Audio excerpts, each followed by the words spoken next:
What is up, guys? Today I'm going to review the newest Watain album, The Agony and Ecstasy of Watain. Watain is a very, very important band for me. To, I guess, briefly digress, I remember in 7th grade I was given a copy of, I believe it was Death Cult Armageddon by Dimmu Borgir. So I took the CD home, took it over to my friend's house, we put it in a CD player, and we just listened to like the first 2 songs, and I was just fucking...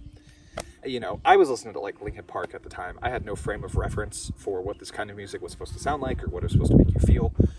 And I remember being mostly afraid and overwhelmed. It was a lot to take in for my very small developing brain. But I also remember being struck by a level of, for lack of a better word, cartoonishness.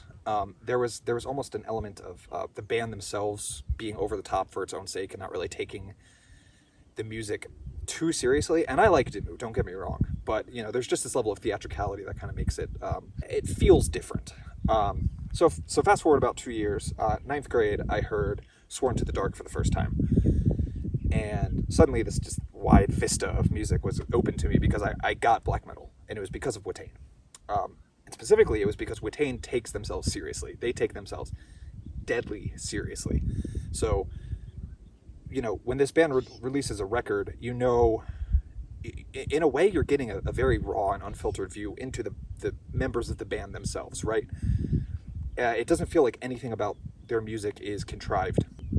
They're probably well into their 40s at this point, and I genuinely believe they're still Satanists. Like, I really do think they believe and mean this. And so, to me, I appreciate authenticity, and as I've gotten older, I've personally grown out of the whole, I was never self-defined Satanist, but the imagery and the trappings really appealed to me, and I've really grown out of that a lot. I actually find it pretty silly for the most part now, but when Watain does it, I still buy it because there's just this deadly potent authenticity to their music. Now, all of that said, and fully acknowledging that Watain is a top 3 band for me, like one of my favorite bands of all time, I've not really enjoyed their past 2 records at the same level as I enjoy the rest of their output.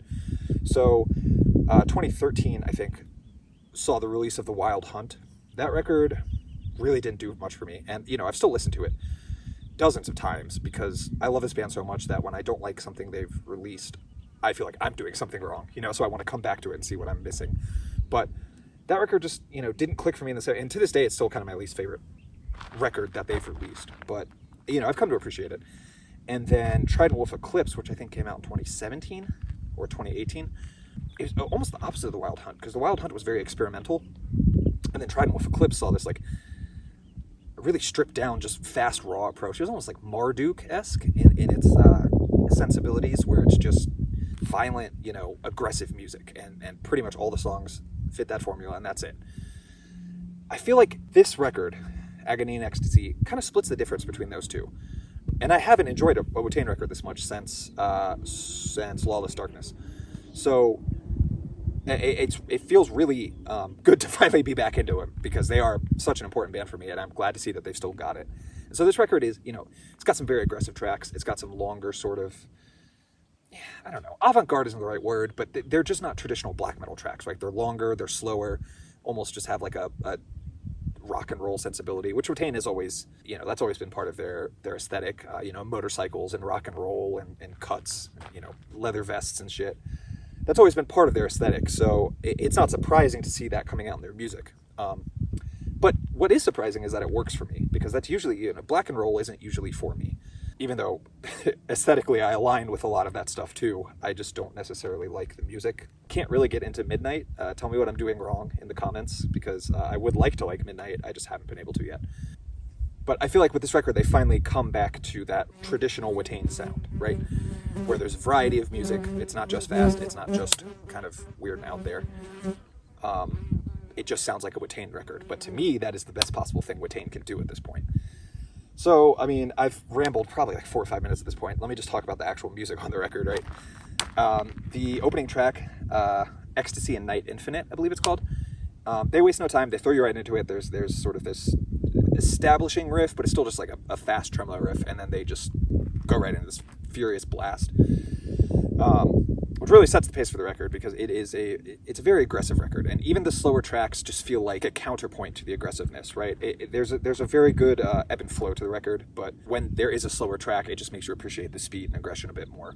And all the slow tracks on this record, I'm thinking specifically of like Saramosa, Black Cunt, what a provocatively titled song, and We Remain. Those three songs specifically, they really have like this sort of almost alleviating quality to them, right? You sort of get a break from the aggression, and you get to just immerse yourself into these longer, more soundscapey type songs. I mean, don't get me wrong, they're still metal songs, but you know, Watain is never going to be one of these like atmospheric black and roll bands making 12 or 15 minute tracks that are just, except for Waters of Ain. But okay, now I'm just sort of rambling. I love this band so much. I don't know if I mentioned that. So with the second song on the record, you get right into The Howling, which is probably, it's one of the catchiest songs I've heard this year. That was released as a single for the record for a good reason. It's a very catchy track, and it really got me excited to hear the rest of this record. All in all, you know, I mentioned a couple tracks. I don't really want to become like a track-by-track review channel because I think that's kind of boring. That's not really what I'm trying to do. But in general, just to give you a sense of like the palette that you can expect from this album. You know, think Sworn to the Dark, think Lawless Darkness. It's traditional Watain. They're not really trying anything super new. Maybe, I think We Remain might be the weirdest track on this record, but I mean, I think it's incredible. It's got these like operatic female vocals at the beginning. Then it's just got this really plotting, dark, brooding, couple riffs that they just repeat. And I think it's inspired by the book Blood Meridian by Cormac McCarthy, who's probably my favorite author. So that's really cool. Bit of trivia that really also got me very invested in the album. I can't say enough good things about this. If you don't like Watain, or if you specifically don't like this album, let me know why that is, because I'm really curious to hear some differing opinions on this. For the caliber of band that Watain is, I really have not seen a lot of like hype or discussion around this record at all. So I really am curious what other people are thinking about this one. So yeah, give me your thoughts. Appreciate you guys watching. Like, subscribe, share, do all that, YouTube content creator stuff for me. And I hope you guys have a great day.